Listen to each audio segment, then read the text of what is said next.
that those are the two axes that we use in our talent management strategy, where we are developing and looking at pipeline development. You have your potential on your, I think this is the Y, then the X axis. And so we would like to see people with high potential and high performance are usually in the far end, and those ones are called the high flyers. So if you have a high potential, high performance, you become a high flyer. And so the potential for you to grow and be positioned for cover for really strategic roles is actually bigger than people who are at the extreme bottom of both axes. So it's very important that you find out what is your potential like, where would you like to be, where does both your potential and performance place you within the talent management graph, so that you can go back, reflect, and find out exactly what you need to be if you're going to have to move forward. I just wanted to highlight so that as we have the conversation, we focus on that as we continue to network through this political environment. Back to you now, Betty. I have now allowed that politics is inevitable. We have to live with the politics at workplaces, whether you're a joiner, mid-level. You've talked about being at exec level, where you have to have both technical, behavioral, and tactical. Yes, so, yes. So the tactical being the political bit of it. No, really, not political, but I like the way actually Patrick described it, the ability to collaborate within across functions, but not only functions. You have different organizations, stakeholders, both internal and external to the environment. So those will be the tactical competences that we'll be looking out for the individual to demonstrate, for them to fit into that kind of role. Okay, thank you so much, Irene and Patrick. What I'm picking from this, Patrick mentioned we need a visibility. The example that he was talking about, that lady who did not get the role and the role was given to the other one, demonstrates that there was lack of visibility on the other one. You know your thing, you can do it, but no one else knows that you know. So people who are in organizations, if you know something, and it doesn't mean that you go carry it on your head and say that it's me who did this. There are different ways how you can show visibility. You can make your work visible without hurting anyone. And when I was starting out in 2020 or 21, during the COVID period, when I met Betty indicated something called intentionality in the invaluable laws of growth. Intentionality is when you know where you just sit and you wait that someone is going to recognize you for your hard work, and then they promote you. You sit on everything that you know how to do. You sit on all the skills that you have, and wait for God to come and give you the next elevation. So intentionality is something that we can also work with as we are in these corporate organizations, so that they don't politic on us. Or it's also part of the politicking that is going to take you to the next level. So my next question that was already answered, these things of setting up question is not very good, because you've spoken through all the questions that are listed down. So it reminds me that we have something called, and this is for you, Patrick, invisible powers. The people who have powers in the organization are not those that you think have power. That's true. Tell us about that. Incidentally, that is true. Power dynamic, where the power sits. A person is going to think that the power is seated with the CEO, yet the power is seated with some cleaner. Yeah. But Sheila, that might be true, but it doesn't take you long to notice which area or who has the power. Usually it starts with the business area, and you know that there's some favoritism, there's some preferred business area or unit, and it doesn't come in a vacuum. I think it was it must have been Waldo Emerson, who told us that every great institution is a lengthened shadow of its leader. Not so. So the moment you see, if you're a person coming into an institution and you're looking at this and you don't know exactly where this power lies, because you're not privy to senior management decision or the arena where you might know who said what and how the decisions were arrived at. And this, if you look closely at the business units, there are certain areas that you look at and say, there must be power. And because we know that those units don't come in a vacuum, the person behind that power is that shadow called the leader. And that must be where the power is. For instance, the unit might be well resourced. Have you been in some of you are in organizations, or you have been in organizations where you are in different units, different departments, different divisions, but there is one that seems well resourced, even when the said constraint for the season is finance, but it is well resourced somehow. Somehow, and you say, but how come that happened? How come they did get the bosses here and they added them one or two? I recall one time a few years ago where there was a spill across different government departments, and we were lacking money, and we really needed it to do work. And somehow we got the favor, and it was only our budget that was increased then because we needed to do the work. So that indicates to you that lengthened shadow must have done some work, and there must have been some favor before the powers that be, or whoever is responsible for that to happen. The other area could be which unit or which person gets the attention of leadership or attention of the leader. Sometimes we need to get to a certain leader and they tell you they're busy. The supervisor is busy, or they don't have the time, or so they say, to give you 5 minutes, 10. But there's this particular organization that even when they have a birthday for somebody, they can come. The leader could come and actually cut the cake with them. And their leaders can have the attention of the leadership at any one time.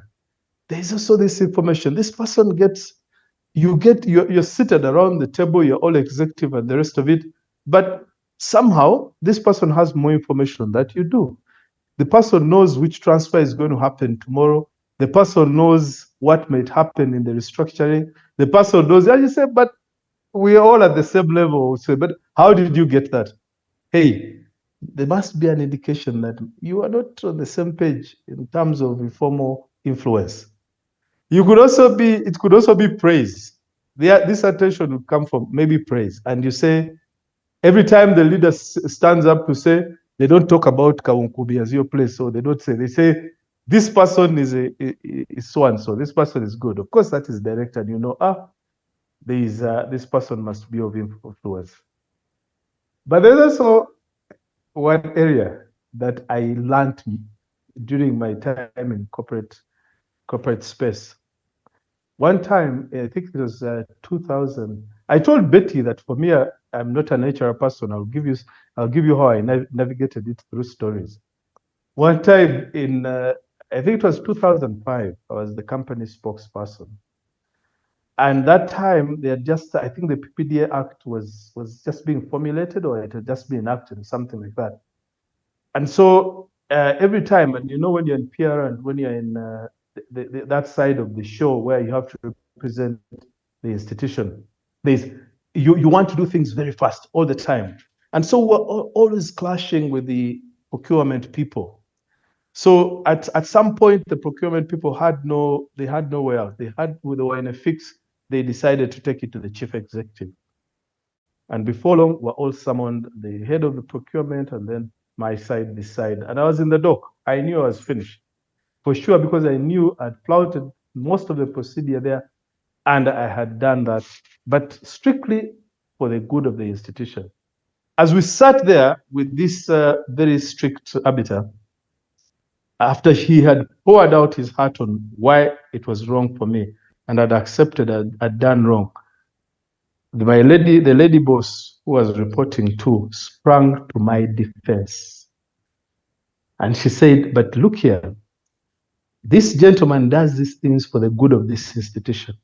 We have been down this rat hole and we're trying to get out, and you definitely frustrate him with your very snail-paced timelines. I woke up. I said I thought I was gone. But they say, now I have the seat and I have the upper hand. And I discovered, or the other person discovered, that I had favor. You see, that's the merited favor, I'm telling you. It was not a formal thing, it was favor. Where disagreements between units always resolve, in a particular unit's favor, you must smell the attention, the influence there. Patrick, just pause right there. I want to emphasize, that favor today, there is favor of God and favor of man. Yes. Favor in the workplaces, in these business sectors that we are in, is merited. Yes. And that favor is supposed to be worked for. Everything that you're talking about, creating relationships and finding whose egos to massage, those are the things that bring about the merited favor. You can continue. Excellent. That's exactly what we discussed earlier. Yes, Sheila, merited favor, and it is, as I said earlier, provoked by relationships. But remember also something very important. You must clearly and obviously focus on the bigger goal or the good of the organization. The example I've just given, the only reason that Her Majesty came to my aid that time was because she was more than sure that it was not not selfish gain or something I was doing for my own sake or for my own elevation. I was doing it strictly and clearly for the better good or for the organization. So there has to be also a clear line. When you're working for this, you don't go the dark side, where you're manipulative, where you're very selfish, where you're sly, where you are rumor mongering, where you're backstabbing and doing all these things, because that favor is short-lived. Because you see, two wrongs don't make a right. You cannot look for merited favor using the wrong approach, and it lasts. No, it just cannot. It will not. So back to our question, it is easy then to navigate the invisibility and trace where the finger of influence is through those ways. You see that there is the decisions being made have a stink or a semblance of Patrick somewhere. That he talked about that yesterday. He said that to happen. How come the chief executive is talking about it? That unit was doing that. They prepared their things before. How come they have this? How come they have the information? How come they always have this? How come every time the boss speaks, he speaks well about them? They are being represented well. How come the things are resolved in their favor? How come they're not always battling external forces and every time they're out there doing this, but they are always they are cohesive and doing things their way? It is easy to get that person. It is not on paper, but when you're deliberate, as you said, intentional, and you're looking out for those salient areas that make this unit or this person stand out, it cannot be anything other than influence. Influence. I am going to smile today. I am going to have a very good night because of this conversation. And it seems like we've covered all the questions that I prepared for you guys. All of them have been covered in the conversations we've been having. It's this time that after this, I'll go into the questions that have been sent. We have very many questions. And thank you so much to the 100 people who have decided to join this conversation this evening. Your time is well spent here with us. Patrick, you've talked about influence. Yes. How to influence. Recently, I learned that our bosses, and that is where power is. Everyone, when we talk about politicking at workplace is because we want something from the boss. We agree? We all agree. Many we want times. Something from, yes, yeah, many times. Yeah, many times we want something from the boss, the source of power. Many times but also sometimes you're foresighted and you want to live beyond the boss's tenure. Ho, ho. Yeah. Exactly, especially in the contract jobs. That is where the danger comes in. So I learned recently that we do not have, especially people who are not at exec level, Yes. middle management, senior management, we manage our bosses as pets. Those who have pets at home, not with logic. Because where they are, they also want to feel good. They don't have very many people who are making them feel good. It's either this or that or that. And bosses also like people who can get their work done the way they want it done at the timeline they want the work to be done. So most times logic will come in, and Irene mentioned it. Your technical competence will come in, but how are you relating the behavioral bit of it? As you're going horizontally, relating with your peers, well, it's very important for all of us to learn. Not entirely. You can take it with a pinch of salt. Manage your boss as a pet. You agree or not? Irene, do you want to throw in something there before I go into the questions? Okay, yeah, thank you. I think I don't agree with you, Sheila. Why? Because I am more of, I look out for sustainability. Yeah. Sometimes employees are short-sighted, and so you're going to look for either you call it, merited favor or whatever.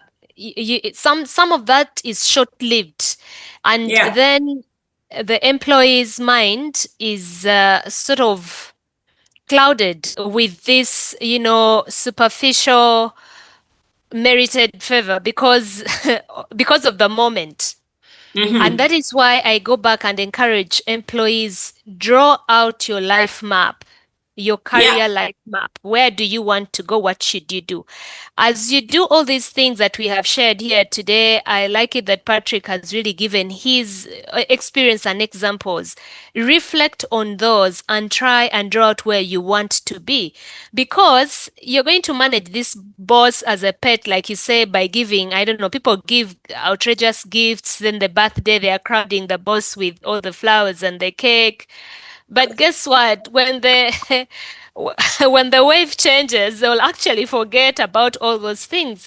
I once had a boss who got a present of a pair of shoes from one of the other subordinates, and he came and asked me, "Why do you think this person is giving me a pair of shoes? What do they want from me?"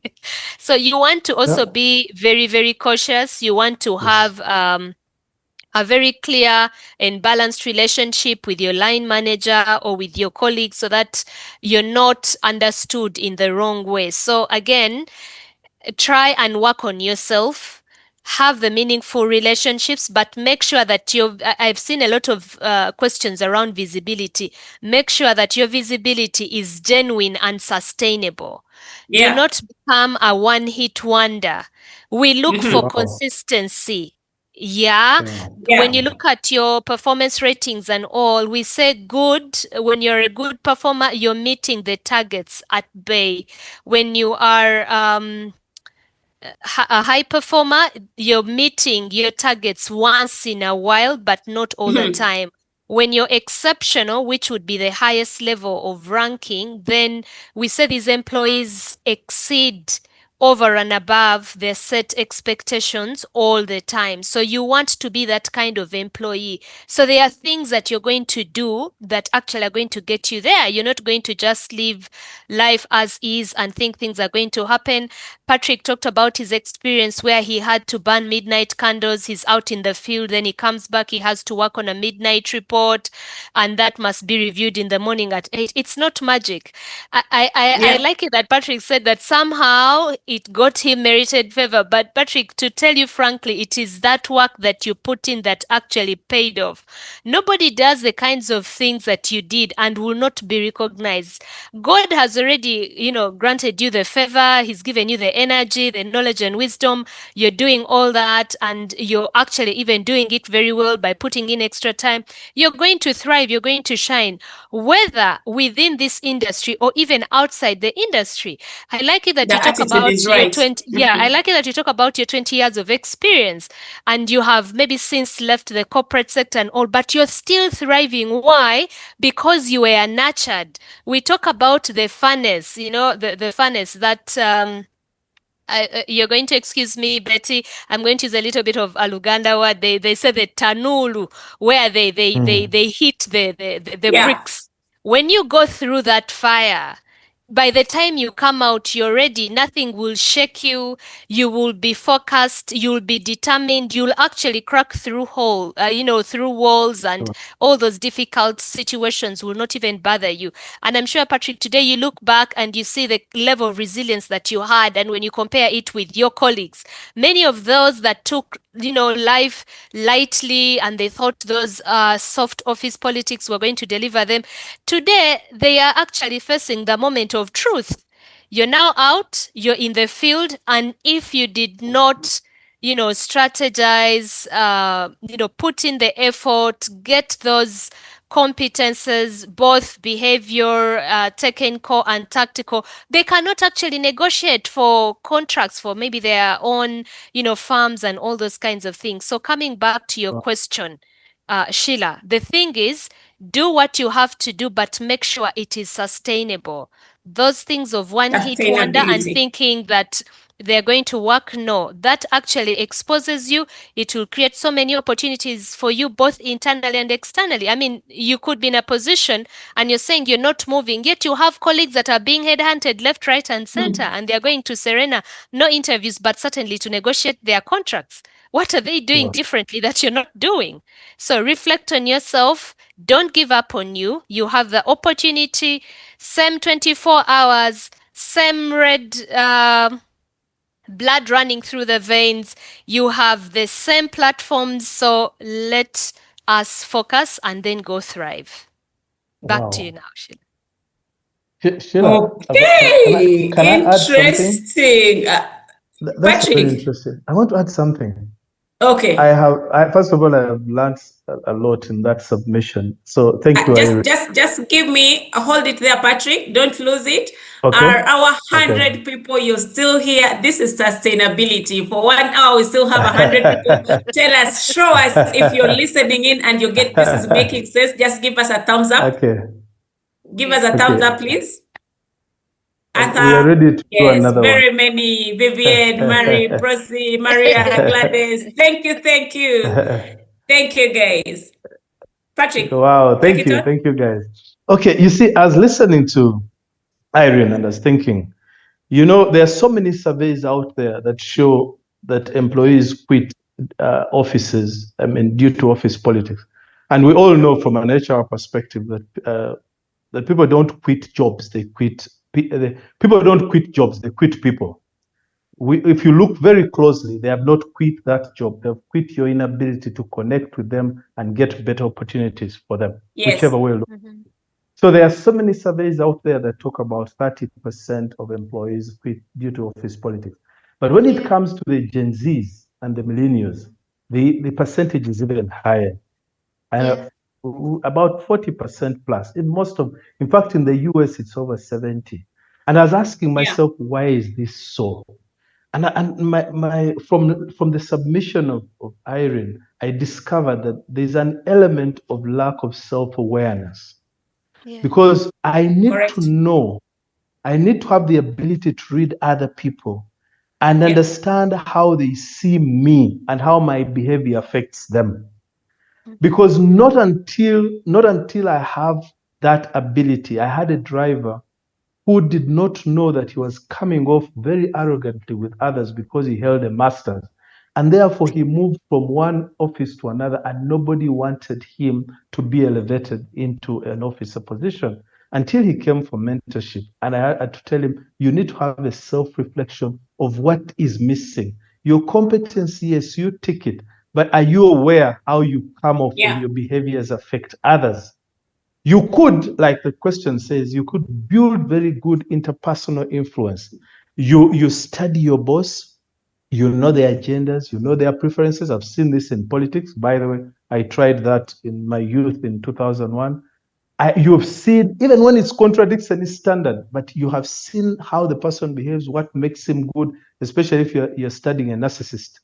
Now, you customize your messages and approach to appeal to them. Yes, you can do that, and that can be very good to appeal to them. But as Irene said, it has to be sustainable. Sustainable. It has to be sustainable. Remember that that sincerity is in the eyes of, or the eye of the beholder. How honest you are is all determined by others, not you. And it is key. How honest, open, and objective you are is less important than how honest other people think you are. So you might think you're doing something, but as long as the public does not believe that you're honest about what you're doing, it will fall through the cracks. You remember when I think CJ's had an issue, somebody splashed them. Yes, they said there was a rat and the rest of it. I think you agree with me that a great section of the public sided with them because they do not believe that the consistent application of themselves to provide quality for us all the time as clients had somehow, declined so sharply that they even left a rat in there. And I think, they got why? Because they built a certain psychological safety Standard, which brought into the client trusted them that when they speak or when they provide, when they bring something, the quality is consistent and they can be trusted. So remember that sincerity thing, that trust is in it's in the beholders. So they have to be trusting you. For me, my advice would be build your resourcefulness. Value system. Yeah, your character must be up there. Your competence must be up there because it increases your confidence. And in most cases, your access to the high table of influence is determined by those two C's: your competence and your character. When your performance is kept up there, your reputation precedes you. So there is trust and what I call the psychological safety around your presence and decisions. So even if you bring the boss a cake and the rest of it, they will not second guess you. They will say it is your character that has like done you're that. genuine, Yes, and it will be an icing on your cake because that's good enough. He has the competence, he's resourceful, but he's also kind, he's also good enough. And therefore, there's no way they'll bypass you. You are still in the good side of your culture, we'll call it office politics, but then you're not doing it at the expense of anybody else. And you're highly competent and your character is admirable. Wow. And I think you will be up there. You will not fail. I just wanted to add that. Thank you. Thank you, Patrick. I am going to give Betty. I can see you're itching. Something is itching. You want to share, Betty? From the HR perspective, the conversation that we are having here, tell us. Oh my God! Oh my God, Sheila! Wow! Like I said at the beginning, this is an executive master class on navigating office politics. The sharing here is real, and I like the different perspective you all are bringing in to the table. Irene from the HR perspective, and of course employee perspective. Patrick from the executive perspective, yes, and you, Sheila, yes, from all perspective and employee. So I just wanted to share a recent experience that reminded me my former mindset as a young professional. Yes. So I received a communication that this employee has been in the same role for for 9 years and deserves a promotion. So I know Irene is laughing silently, but I was reminded of my own experience as a young professional, naive, not self-aware, thinking that because I had served the company, had worked hard for the company for 5 years, I deserved a promotion. Oh my God. So, yes, that mindset. Yeah. So I told this person, actually, promotions are not given due to the length of service. Sure. There are several things to be considered. Their performance, their attitude, their integrity. Have they been? You can have served a company for 10 years, and yet you are a mediocre employee, not very hot, not very cold, just there, confusing. Yes. The Bible says, Betty, just hold it there. The Bible says that God will, if you're lukewarm, not hot, not cold, I'll spit you out of my mouth. I knew, Sheila, you were going to mention that.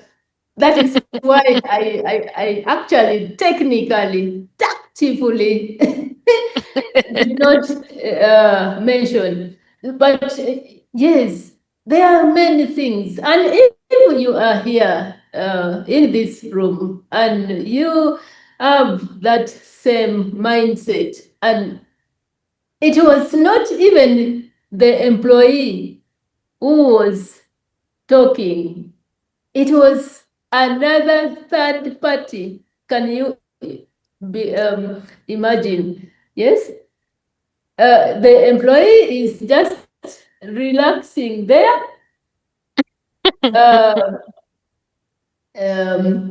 Maybe expecting. Actually, I don't want to pinch any generation. Yes, because I believe all the generations have their potential and bring in value on the table. But I normally tell my kids, my children, I have 3 boys. I tell them, this thing of us parents doing for you homework, this is how you will grow up with a mindset that mommy and daddy will get for me a job, and mommy and daddy will call my boss. That my daughter has worked for your company for for 5 years. I think she deserves a Promotion. promotion, yes, or a salary increment. Let's be careful with those mindsets, yes. And so, for me, I tell my kids, I am not going to be there to do for you the work, yes. You must learn to take responsibility.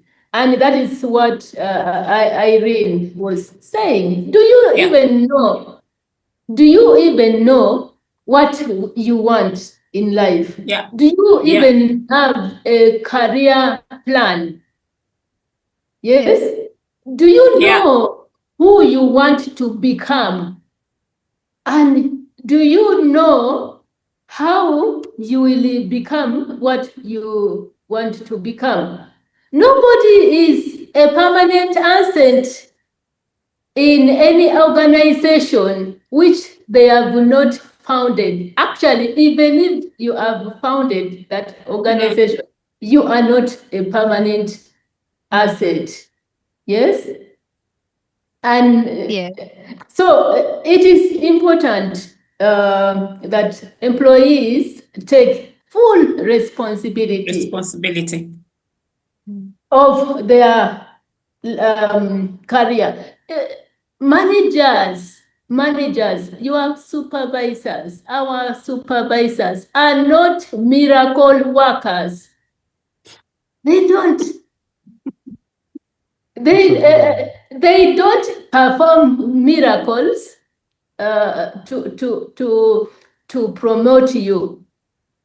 Yes, Yeah. you have to do what Patrick has shared. Visibility, actually, brand visibility. Are you known for excellence or mediocrity? Yes. What is your current status? What is your current brand? Before we even go to blaming other people, but by the way, if you leave a company because you Because were of a the mediocre, even when you go out and establish your own business, that is what you will be. So it is because you've important. carried the spirit along. Yes, You've it carried the is spirit of important. mediocrity. Yes, it is important. Like Irene said, you become intentional. And Sheila, thank you for remembering intentionality. You have to become intentional, even if bad politicking is happening around you. You can still build yourself and prepare for exit. Yeah. You are not a permanent asset. Thank you so much, Betsy. Thank you so much. And I hope all of us, we are 95 now. Others are going to sleep. I'm seeing people are dropping off. We are going to go through the questions. There Sheila, are quite before you many. go, I just Yes, wanted yes. to add just one thing, and I wanted to reflect just right on one of the points that Betty That is, mentioned. yeah. There is what we call the old psychological contract and the new psychological contract. So the old psychological contract, I know that most maybe colleagues on the call certainly are aware. That is the time where people looked at organizations as their fathers and mothers, and so they provided everything and livelihood, paid a salary, paid fees, paid for the house. They got all the promotions whenever they needed. You know, you've done 10 years and then you get. But there's this thing that we say, you cannot do the same job and say for 10 years and you say you have 10 years experience. You have 1 year's experience multiplied 10 times. That is what it's called. So you need to look back and reflect. So you can't keep telling people I have 10 years experience. No, you have 1 year's experience done 10 times because that is what it is. And then the new psychological contract certainly gets us into what we talked about earlier, talent management, where people are going to get what they deserve only based on their potential and performance. And those two must interact for you to actually get into positions where you will certainly be promoted or reassigned, for better opportunities that are actually going to pay back for your effort and contribution even better. I submit back to you now, Sheila. This is scary. 1 year's experience times 10. That is Yeah, very sure. scary. Yes, some of us who've served for very many years, I think now we should be asking ourselves, what are we selling? We are selling experience, 1 year's experience times 10, and we want to take it to another organization, or we've skilled up to bring the experience. Yeah. So what gives us the 10 years experience, Irene? So what gives you the 10 years experience? I'm going to use an example within HR. Maybe you started out as an HR trainee. You can do that role. Standard is about 18 months. And after that, you grow yourself. You seek out for challenging opportunities. And by God's grace, then you will move into HR officer role where you also continuously develop yourself. Then you move into, the new HR operating model. We're talking about HR business partnering. You could decide whether you want to remain a generalist or you could specialize into either compensation and benefits, or you want to do talent acquisition and management and all that. So when you look at the path, then you can say you have about 8 years experience. But when we do the breakdown, we see that you have had an experience in different roles. Exactly. But if you have been, I'll give an example, a cashier, a cashier at the Mbale branch, then you're a cashier at the Kisementi branch, then you're a cashier at the Gulu branch, then you're a cashier at the Kabale branch. So it gives you cannot keep telling us that you have 10 years experience, because you don't have very many critical incidents or scenarios in terms of, solutions or innovations that you certainly have done, unless I am trying to look for a way, unless you're saying that for all those, either you are handling, I don't know what, is it the amount of money that you are doing? But when we look at, the required skills or competences that are required to do that job, if they certainly are remaining the same and you're not changing in terms of, diversifying that, then we're going to say you have, You have 1 year's 1 year's experience, times 10. multiplied, Interesting. I about hope all of Time. us are taking versatility. notes. Patrick, you're saying something? So Irene is talking about versatility. How versatile have you been over the years? Yes. What contribution have you made to the institution in those roles? If you were subtracted tomorrow, would they feel that pinch? If they can't feel it, or because you are actually not adding much, then probably she's right about 1 times 10. But we are all we are not indispensable, right? No. We are not indispensable. However, there must be in the value chain for that organization, you must be traceable. You must be traceable. That's why Irene will talk about succession planning. That's why, so that value change, the moment you are going, there's a transition that does not hurt the organization. That is more or less seamless. But there is what we call, or the HR people call, tacit knowledge. There's that tacit knowledge that you will not be able to relay, and they will miss you for that ability, even if you are replaced competently and technically. There is that ability that they say, "Oh, the atmosphere this way." the atmosphere you're creating. The combination of your technical ability, your style, your approach, your delivery, and your ability to follow up, put together, creates a different you, a different value set from you that is different from another person.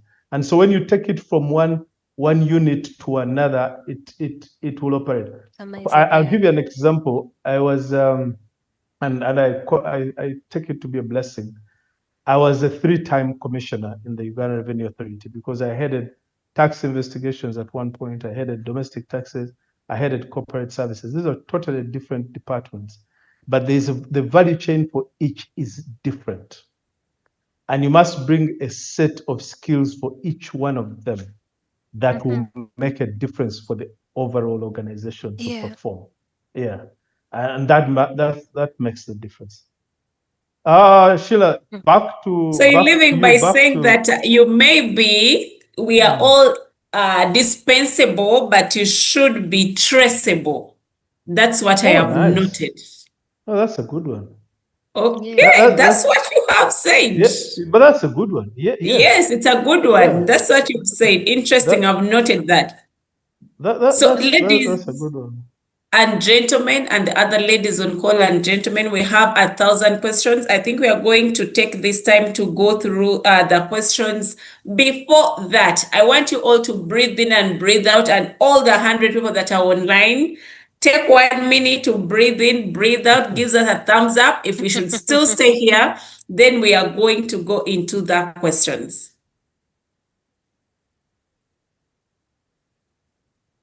Good. Prosi, Amuge. Okay. Muvunyi, Arthur, you've been very active. Thank you, Patricia. Prof. Hey, we have a prof. Okelo, you've been very active. Mariah, Leila. Leila, thank you for joining. Priska. I've seen my doctor here, Dr. William. Are you still online?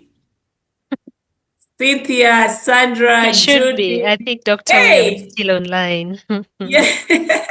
I saw Dr. William here. Dr. William, send us flowers. Where are you? I'm not seeing him. I think he has gone home. Dr. William, come back. Yeah, he's still there. Dr. William is still there.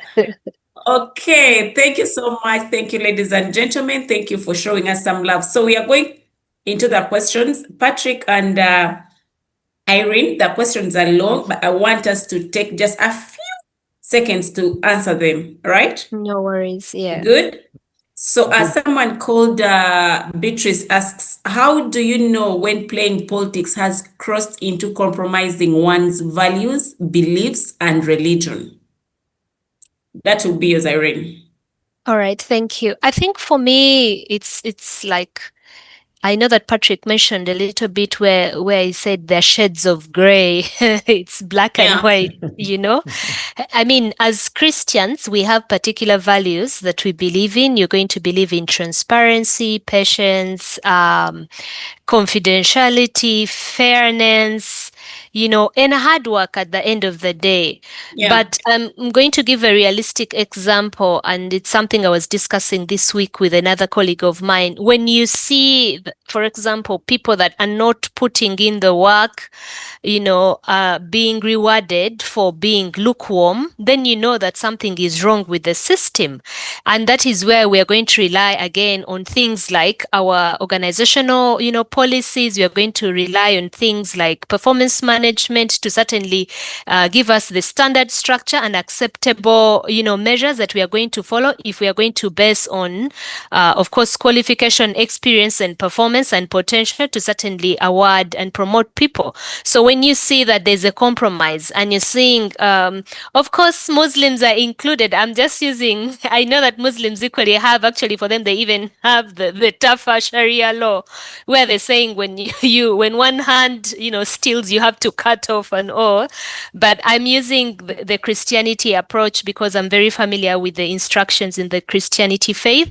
And I'm saying, if you see that somebody is compromising, and I'm saying us as Christian, if you're a Christian manager, you are not allowed to favor, you know, especially when people are putting in the effort. And that is why we say we work, but we are stewards of God. Like God has put you in this position to make sure that all the fairness certainly applies. So the minute you start to compromise and you're promoting people just because of favoritism and all that, then you're crossing the boundaries, because people are believing in the policies that are in place. People are believing in the performance management system. People are believing in the talent management system. So can we just make the policies and processes and strategies that we have set aside work? If you start to see that those are not working, then people start to, the silent quitting and harming, and you know what? Then people start looking for exits, you know, if they don't just stay quiet and just take home the paycheck. That is how you start seeing that things are not going well when people that don't deserve certainly get to have. However, the how do I call it? The challenge, again, the accountability should be again on the individual to make sure that you're not judging, you're not feeling bad or jealous of somebody who has been promoted just because they are putting in the work. You need to be able to learn from those that are doing better than you. Sometimes as individuals, sometimes you feel bad, or they've promoted so and so, but maybe there's something else that they are doing that you're not doing. I like, again, when you go back to Patrick's example that he gave, Yes. where somebody Yes. else was promoted just because they showed up in terms of their technical competence, their behavioral competence stood out, they were creative, they were innovative, as compared to their peers who actually sat back and waited for the promotion to come. So you see that these people put in all the effort. They came all the way to take away the job. I mean, you must fight for it. You must work hard for it. You must be intentional. And then want to God will protect bless it. you Yes. as well. Yeah. Another question, as I said, thank you to that. Can being too honest in a political environment ruin your career or risk someone's job? Patrick, that will be yours. Sheila, thank you. And I would like to say thank you to Irene for the previous one.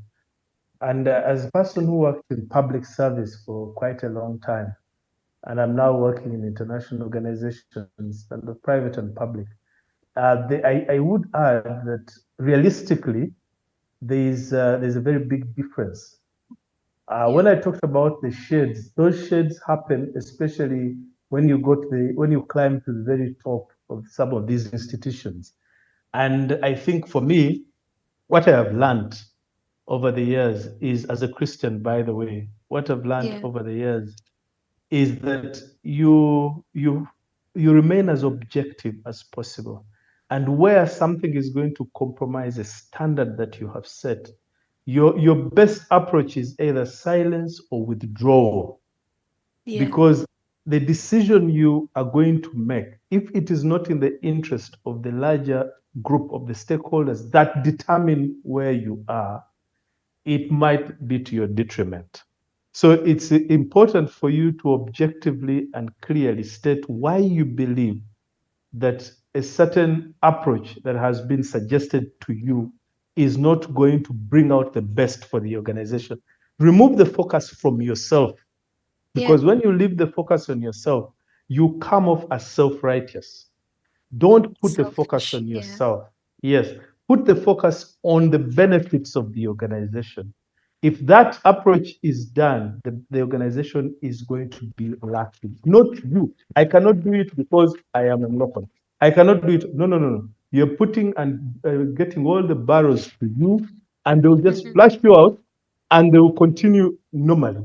And yet, your throne, the throne you're seated on, is an extension of the Lord's throne. I think that's what Yeah. Proverbs says. And therefore, it must be guarded in such a way that its integrity is left intact, but also the greater people see the God in you. So you're looking at, Yeah.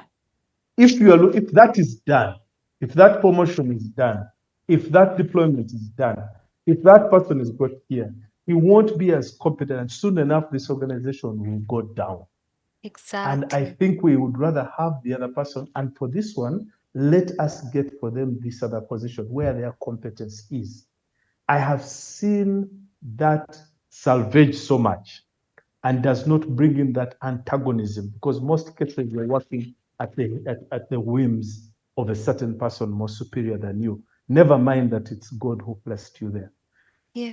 Fast forward to the to the question that Irene has Irene, you said that if you rephrase it for me, I'll be happy to get your perspective again. Irene? I think I mean, it not was Irene. Sheila. Sheila. Yes, Sheila The Sheila, was one, rephrase asking it, a can rephrase question. it for being me. too honest in a Yeah, political about environment honest. ruin your career?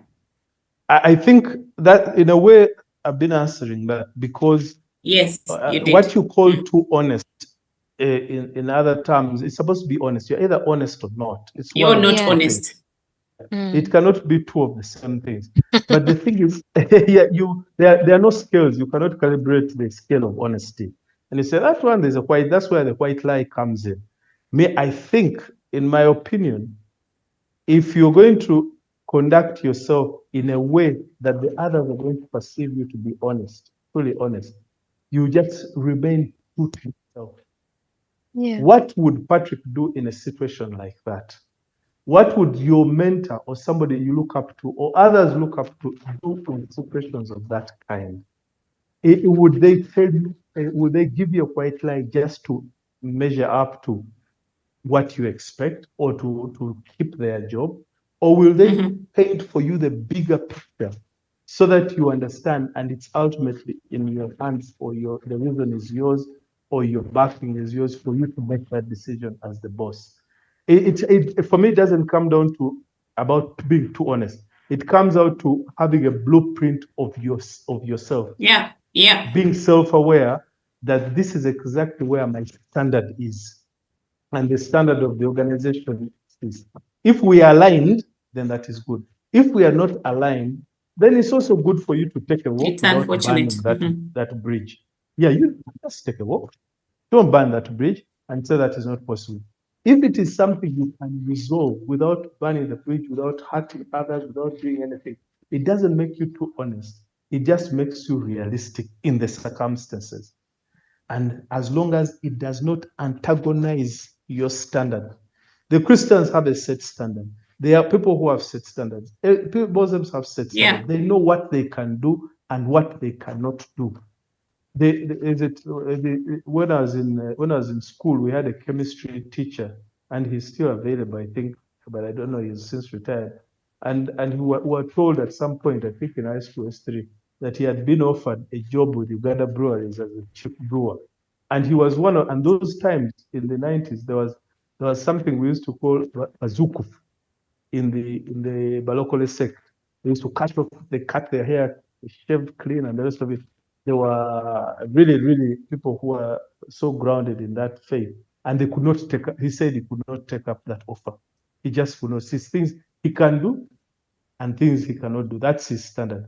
While another person who might be proclaiming or professing the same faith would not have a problem taking up the issue for as long as he has a limit for what he can do while he's brewing or what he cannot do. He will step into the brewery and he will get his pay. And they're all aiming at heaven. But each of them has a standard. Each of them has a standard. So what's your standard? What's your standard of without calibrating honesty? Is it aligned to the organization standard and values? Is it non-aligned? Non-aligned, decline. Aligned, go ahead. It depends on you. How self-aware are you? You, the individual, you and not anybody else. And the peace it gives you at the end of the day. At the end of the day, does it give you that peace once you do it? Once you have done it, does it give you the kind of peace in your heart and say, I did the right thing? Come and buy. It's the right thing to do. I don't know whether it's even right to I think I'll disguise it as much as possible. I was due for a promotion, and the previous night, as though it was a test from the Lord, the previous night I had sent out my staff to have what we call compliance checks on one of the clients, and the client happened to be a very highly connected client, and before long I had several calls that would almost jeopardize my show in the next day for that interview. And I got an instruction. For my people to leave those premises. And if I had played a self-righteous angle, I would have said immediately they are leaving. I mean, that I cannot do. Sir or madam, that I cannot do because it is wrong word. No. I realized that in the circumstances, the superior person was talking to me. I realized in the circumstances that something can go egotistic. Something can actually go either way. I cannot wound somebody who is that way. So I realized that I have to be realistic and know what to do. So my approach was, I will do my best to ensure that they leave the premises and and their work, sir, is done, but in such a way that our client is not in any way harmed, and your instruction is also followed. Now, talk about how I narrated that and the rest of it, but he was convinced I had done and I had not disobeyed.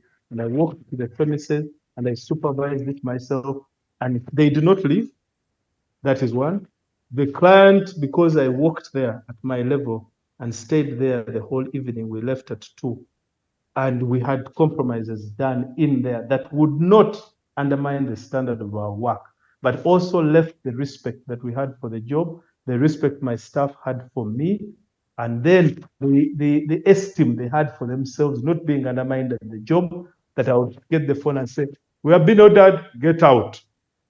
But also left my superior with the clout that leaves him the boss or the person who can send down an instruction.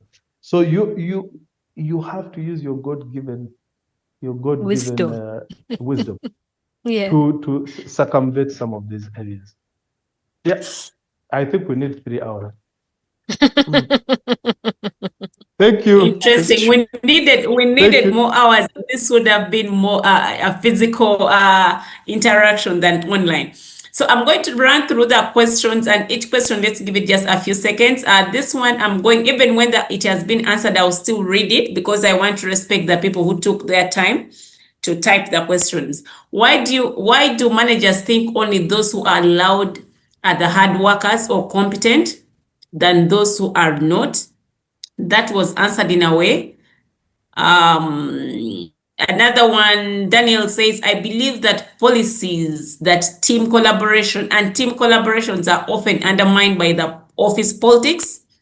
Managers or those in higher positions can easily break these policies while the employees, I don't know what that means. If any of you has picked the question, please answer it. He is trying to say that our managers are the ones who break the policies that are in place. Yeah? Okay. It's not a question, it's more of a statement. A comment. Okelo Jacob says, can you elaborate on transactional leadership and colonial politics in organizational setting? But also, hello, Sheila. Yes, Patrick. Hello. Patrick? Yes, I can think hear you. Yes. just a second on that one. The one who said that the managers break those. The managers break. Yes, it says that the managers. Yeah, true. I believe that policies and team collaborations are often undermined by office politics, and it continues. Managers or those in higher positions can easily break these policies. Okay, but my network is intermittent, but I would like to state that many times when we're trying to find what our culture is or what we accept and what we cannot accept as an organization, we usually copy paste and we usually put our standard at a level that we do not build towards the standard. We just think we'll land from the moon and be at that standard. So we can say we'll encourage creativity, experimentation, continuous improvement to stay ahead of the game. But there's no environment for you that enables creativity. You say we will have a positive outlook to failure as a learning opportunity and encourage personal development. But your performance appraisal shows that when you're a failure, you leave. Yeah. So there is a disconnect between what we say, a contradiction, what we say that and we will take ownership of actions, decisions, and results. But we don't take ownership. We are proud and take pride in the results that are positive, but anything negative is a subordinate. So I think it depends when you're formulating what you stand for, the values and the culture that you're going to breathe life into. There has to be a deliberate effort by not only the HR people, but the business people to live it. You train people in this what you call the political environment, the negotiation things, the engagement, collaboration, and the rest of it. You train them like you're training them in the core competencies, because it's as important as that. You train me in the ethical behavior areas so that I know that when I'm taking ownership of decisions, I don't separate between the good and the bad. If a decision is wrong, I put my hand and I say, yes, I took it. I used to have a superior, and God bless that lady. It doesn't matter whether it's coming from the highest office in the land or anything, she takes the fall. Because she empowered you to do that, You made the mistake, she'll come back to you and deal with you. But the buck stops with her. So it aligns with, we will take ownership for our results and decisions. Don't say it as a leader when you're not prepared to actually take the fall for that. And that you're going to transfer it to me, a subordinate, down. So what am I saying? Train your leaders. That those leaders that say that are changing them, train them. Have leadership development programs that make them align the values with who they are. And at that time, like they say, if they can't sit in the bus, they don't have a seat in there, they get out. That is for leaders you've trained. It could be a wrong bus. It could be a wrong bus or the wrong seat for them in there. Thank you, Patrick. Yes. Someone said OP Work Politics gave a good submission. OP HR, thank you so much. Okello, it's contact creator. Okay, that is okay. Okello, thank you. Someone said men are political animals, want it or not. Either you want it or not. If in a workplace you find informal social and power dynamics that influence decisions, resource allocation, etc. It's important to equip yourself with skills and successfully navigate these dynamics. That is a comment. Exactly. Thank you. Now in context of visibility, let's put in the instance that you joined the organization and found that there is already someone in an area that could have been your area of visibility. And in this case, how do you try to fit in without making it look like you're competing with the other person? Irene, that will be yours. I love it. I love it already. I think for me, there's what we call diversity, equity, and inclusivity. Everybody is unique. There can only be one Irene Naira. There can only be one Betty. There's only one Patrick. Not in terms of names. You could find another Patrick Muchivi, but in terms of Patrick, the one we have today on the forum, in terms of his uniqueness, that is why his fingerprints are very unique to him and all. So you come through with different experiences, appreciation, and so you can actually, it's like saying that you can only have one accountant or you want to specialize maybe in financial management. You will still all do financial management, but everybody will have their unique approach, to scenarios, but following the same standards. It could be the way you present your work. It could be the way you demonstrate and complete your reports, either ahead of time, the way you talk through them, the way you relate them to scenarios. You can still be unique, beautiful, and you can still stand out. So look for those ways. Do not sit back, and look for creative ways. Look for the difficult things within that area of specialty where you want to shine. Look for the things that people are running away from and try to be the master, so that when they talk about problem solving within the finance department, you're the go-to person, despite the fact that there are so many financial accountants. But they'll say everybody will do it for you. But if only you look for one Jen, she'll be the one who will do it on time. She'll give you all the scenarios. She'll give you all the mitigating, circumstances, and then you'll close it. Jen just doesn't do a tick box exercise, but will give you, everything round. I'm going to give an example. It's like when you have marketing people and maybe or procurement people, and you'd like to procure a particular service, and the maybe one of the officers just goes to the market and finds out the cost of the service, but the other one goes out to the field, finds out the cost of the service, the available suppliers, what could be the minimum price that they would actually get the service at, what are the pros and the cons for using this kind of supplier, what would certainly happen, between the two. Which one would you take? Would you take just the one who came back with the price, or the one that has a holistic approach in terms of doing things and has all these details? So again, it's important for you to identify what are those aspects within your role that certainly make you exceptionally good, and go out and do exactly that or even better, so that you become more visible and you become the employee of choice at the end of the day. Back to you, Sheila.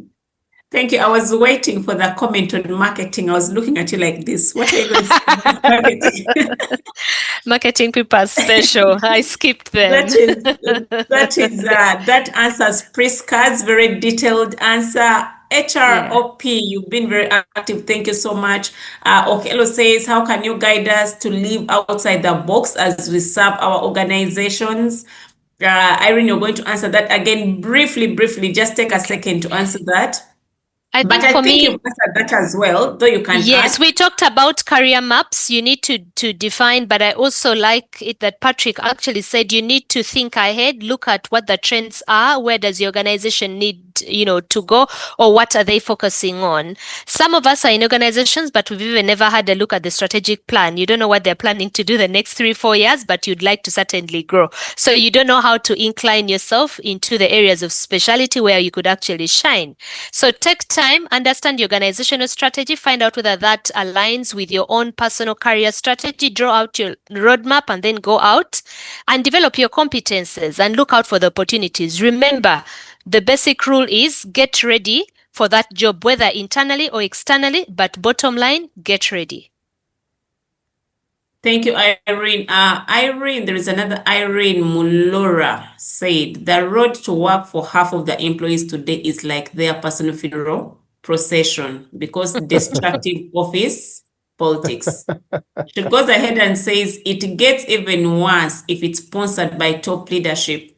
Just like a toxic relationship, when you smell politics, get off. She continues to say that politics that is leadership sponsored is difficult to do away with, and this culture is well intentioned because it will work, because it works for the leaders. So she advises that training like working with difficult bosses, I do that as well, and managing workplace politics and also becoming me has worked for her. So in other words, those who are dealing with difficult bosses and they are seeing politics that is sponsored by the leaders, you can get some of those trainings so that you can navigate politics. Yeah. So it means that here we only don't have Patrick and Irene. We also have others who have gone through the same tunnel and they are sharing thus their experiences. Okay, there is a lot more. I think the conversation will carry on, Betty. This should carry on your LinkedIn, or you need another session for us to have this. Joseph said, a bitter pill to swallow indeed. 1 year's experience times the number of years. Yes, and many more other questions coming in. How does one start all over again after 15 years within one position, no promotions at all? That was mentioned. Promotions are not given. You have to be intentional. I will share my experience as we are winding up. You have to be intentional. You have to skill up. You have to ask for it sometimes. What about the Muslims? Okay, someone said that keeping quiet when things are going wrong is tantamount to committing a sin. Yes, I agree.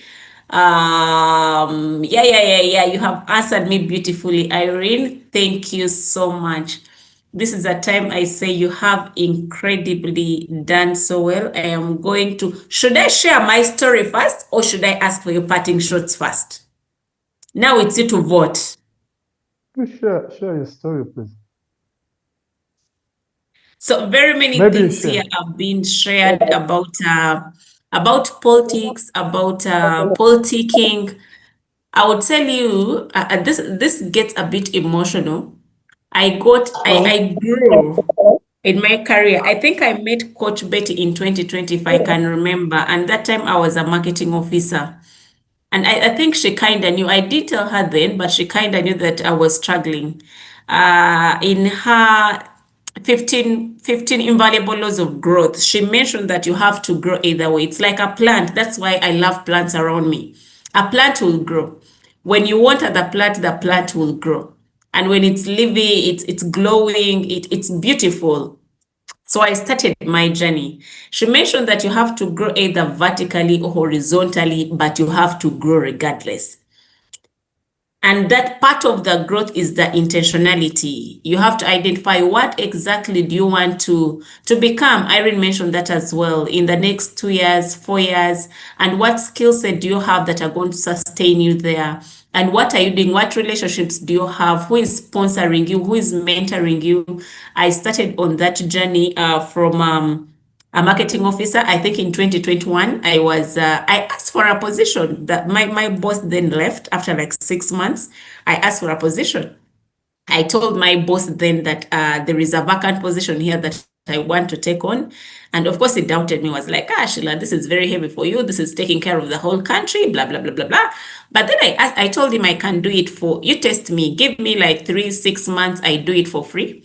You see if it's something that I can take on. And he told me it's okay. Take it up. After all, the organization is not spending any money for you to try. I got it. And when I got it, I grabbed it with my 2 hands and I was like, I will die with you, but I will do it. I did that. A position again opened up above me. I asked for it. Now that is a totally different boss. I asked for it. I was like, this has opened up because I was acting in that position every now and then. It was a bit unstable. The people used to come and go. So every time they went, I was the one to sit in. Then I told them, why are you bringing external people to sit in when I can? To do this job when I can actually do it. They gave me the role. And just like that, I think I've changed roles 4 times since then. Since 2020, I've changed roles 4 times up to where I am right now as head of brand and patient experience. And I'll tell you that even the patient experience role that I was given about 9 months ago, that one I did ask to work for free. But my boss told me, Sheila, I am going to give you this role. I told him I don't want it. He was like, go and think about it. Because I know it's only you who is going to change the look of patient experience at CK. I told him I don't want it. So I went home. I thought about it. I consulted and they're like, Sheila, you cannot say no. First try and say, I have failed, but you cannot say no. So after a week, I went back to my boss and I told him, let me try it out. I think he had already moved on since it was a week. Then it was like, Sheila, you can think about it again. Come back and tell me if this is something that you want to do. So I told him, let me do it for 3 months for free. Don't first announce. Let me first try it out for free. Then if I do it well, you give me the role. And he said, okay, go for it. I did it for 3 months pro bono and Patrick talked about adding value. I added value in 3 months and then it was like, you take up the role. And that's how I got the role to head patient experience as well as an added role on head of brand.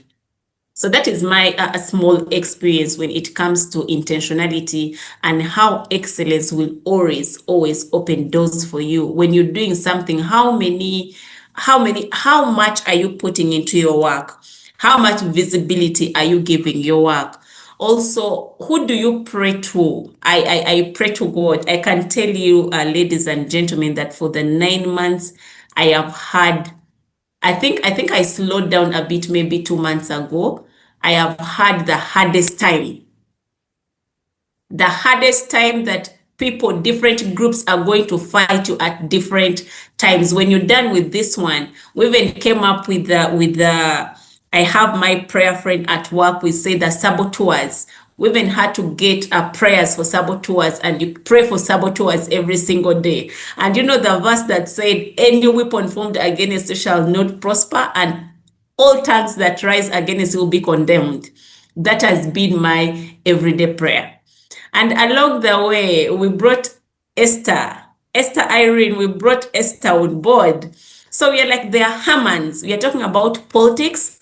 They are Hamans that whisper to the king every single day. If you remember well the story of Mordecai and the king and Haman, Amen. Because Mordecai had the king's ear. Haman, and used to whisper all kinds of things to the king until when the gallon that he had placed is the one that took him. So we have the Hamans, we have saboteurs at work, whereas we can have all these technical things to manage politics, we can't forget that there is God that can help you fight those politics. You only have to commit that you're going to be very excellent at what you do and ask for wisdom and guidance. I cannot speak and I don't relate to the Bible because it's so dear to me. That's how we get to do some of the things we do and come up still as excellent as we are. So I would encourage, as you're playing politics, as you're going through politics, and also politics is not as bad. Sometimes you have to play politics. You have to remember there is one political man who is God and is seated above that will help you sail through all the situations that you'll be handling at work. That will be my short story for now. Thank you, Congratulations Sheila. again. Thank you for sharing. Yeah, Quite a good one. Congratulations in order. good. Okay. Thank you, thank you. I'll ask you to take your parting shots, and I'll give Betty to close this session. We are 4 minutes into our time. Past time. Irene, your parting shots. All right. All right. Thank you again. I think it was an amazing experience sharing with the community here. Betty, again, thank you so much for the invitation. I would gladly do it again once invited. I think for the audience, for me, I would like to emphasize that office politics is not going to go away today. It didn't come yesterday. But like we said, do not play the blame game. Work on yourself and the universe will align. Focus on your personal development. Have your career maps drawn. Know where you want to be in the next 5-10 years. And trust me, get ready now and get ready for the future, whether within that organization or external to that organization, the universe will align. And always, like Sheila said, keep God next to you. Bless you. Back to you now, Sheila. Thank you so much, Irene. Thank you so much. Patrick, you're already smiling. Oh, yes, because what a blessing it was, or it has been for me to be here. So my kudos to all of you for making it happen, especially Betty. Somebody once said that when you look closely, all of us are pretending. So it was a wake-up call. I said, okay, when you look closely, it says everybody is pretending when you look closely. And I'm thinking, when you look very closely, office politics is part of office culture. It's part of the culture that we espouse as an organization. But it is the side that is not spoken about, but it's there and written. So the leaders out there, for you to be of good judgment and fairness, and make sure decisions are in the interest of the organization, you need to build ties that are credible. You need to have an inclusive culture that is transparent. You need to ensure that these informal settings that you so-called get words into your decision making are promoting fairness and not favoritism. And that you are reframing politics positively for those who are coming in as new entrants to your organization, and you're building a more cohesive and productive organization. While for the juniors who are coming in, just know that your interests are key. So as long as you are not doing it to the detriment of others or the neglect of others, and you're not backstabbing them, you have a legitimate right to actually push for them, whichever way is acceptable in the organization. Get recognition for your contribution. Aspire to be better. Get your ideas seriously put forward. Influence others by making your network big, large, and expansive, and decide to go on to a higher platform. Be purposeful about it, and the social scientists will tell you you're practicing good politics. God richly bless you, and until next time, from here to you, God bless. Thank you so much, Patrick. I understand you have a flight to catch, but thank you for sparing time with us this evening. Betty, over to you. I'm giving you 5 minutes to finish, and then we wrap up the session.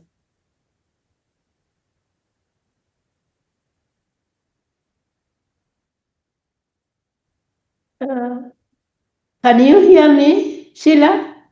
Yes, we can hear you clearly. You remember when I said even if you the founder of the company, you will leave. Yes. That is what you have just done to me. You have given me 5 minutes to leave. Let's make this conversation real. Yes. Yes. Yes. You have to just be prepared. But thank you so much. Thank you, Patrick, my friend and colleague. Patrick is a Maxwell Leadership Certified certified coach, trainer, and speaker. And I find him very, very humble and firm and courageous leader. Patrick, thank you for saying yes to adding value.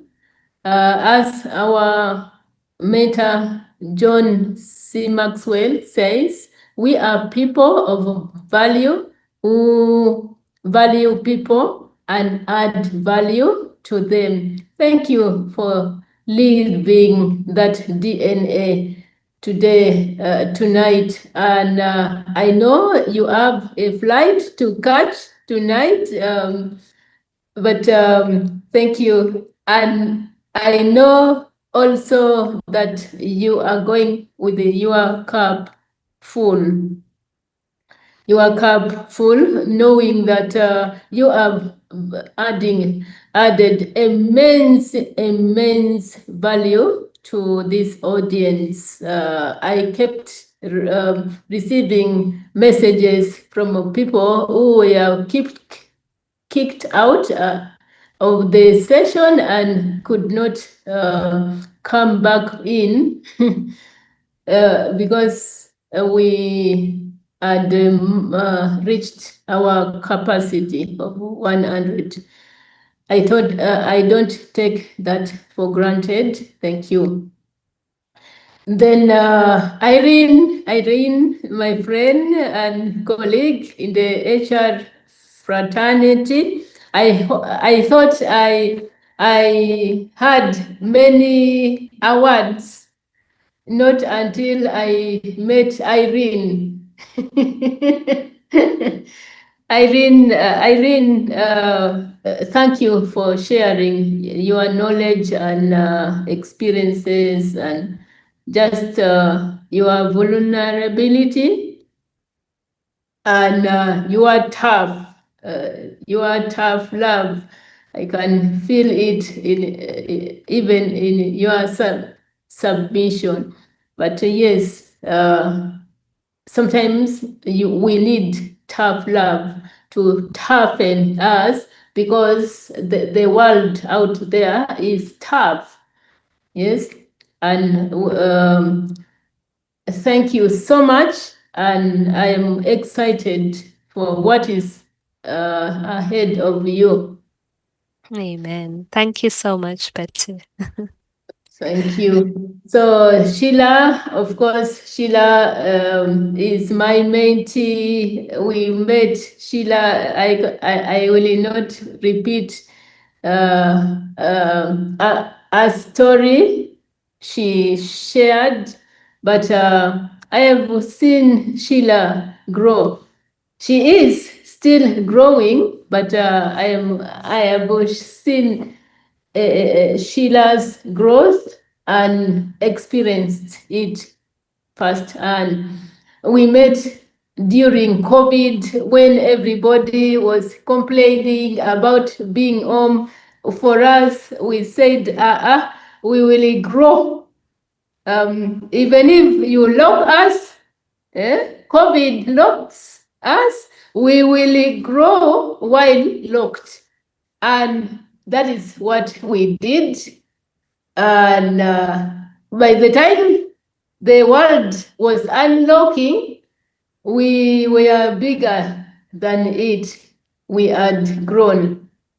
Sheila, thank you for sharing your experience and being available. This is what I do with my mentees.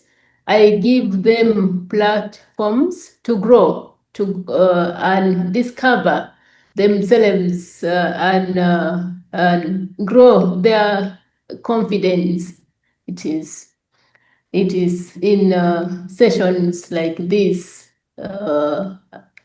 when you can discover something about you that you did not probably know. Thank you for serving the audience, for serving at the 53rd Against All Odds talks. We have done it for 55 times, and it will continue. Talking about consistency, yes, it compounds. It compounds. Yes. We began this in 2018, and yes, we are growing slowly but surely. And I can tell you, you, Sheila, Patrick, and Irene, 5 years later, 5 years, or 3, or even 1 year later, you will meet someone who will tell you that I heard you spoke to me at Against Yeah. All Odds talks, and I did this and that, and my life changed. The Amen. trajectory of my life changed. We don't charge for these talks. We don't pay our speakers. It is just a service to help others grow. Of course, you have to reach out to Patrick for executive leadership coaching. You have to reach out to Irene for HR consultancy, career planning. Yes, you have to reach out even to Sheila for mentorship. Yes. I cannot mentor everyone. I am not supposed to mentor everyone. Patrick is not supposed to mentor everyone. And Irene is not supposed to mentor everyone. They are people who are assigned to us all to grow and mentor. So, from the Betty O'Gale Foundation, which brings this Against All Odds talks, we want to thank you, and maybe to just mention the Betty O'Gale Foundation, what we engage in. We support education, both formal and informal, yes, skills, and we sponsor girls, vulnerable girls, to attend an education. And if you are here and you have a 20K, a 50K, 10K to donate to the foundation, we welcome.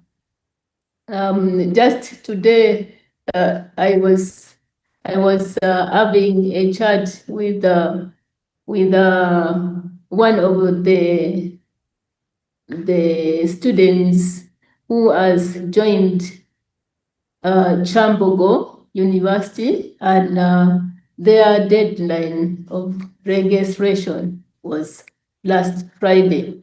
But yes, we are still trusting that they will register. So mentorship, against all odds talks, blessed hands, outreach. We organize outreaches every quarter. And if you have, you are decluttering your wardrobe, your house, yes, give us a call, and we will pick those items and give to people who need them. Okay, so I would like to thank again our speakers and moderator, and I would like to say at Against All Odds Talks, we don't have money to pay the speakers, but we have a token of appreciation in a certificate form. So, Patrick, thank you for adding value to us, and we will send you this certificate. Then Irene, thank you for adding value to us, and we will send you this certificate. And of course, our moderator, yes, we cannot take you for granted. Thank you so much for adding value to us. And yes, in conclusion, that is it. If you were here, you have had go forth and implement something that you have had. Above all, make sure you are known for excellence, because politicking around without a plan cannot take you anywhere. But yes, bad politicking, you will be digging a wall for yourself, and being known for excellence, integrity cannot be emphasized. Quality in everything you do, and above all, even if you forget everything, do not forget to do everything with wisdom. And if you don't have wisdom, pray. Pray for wisdom, knowledge, and understanding in everything you do. God bless you. Until next time, bye. God bless you. Thank you, Thank you very Betty. much. Thank you, Betty. Bye-bye. Thank you, Bye, Irene.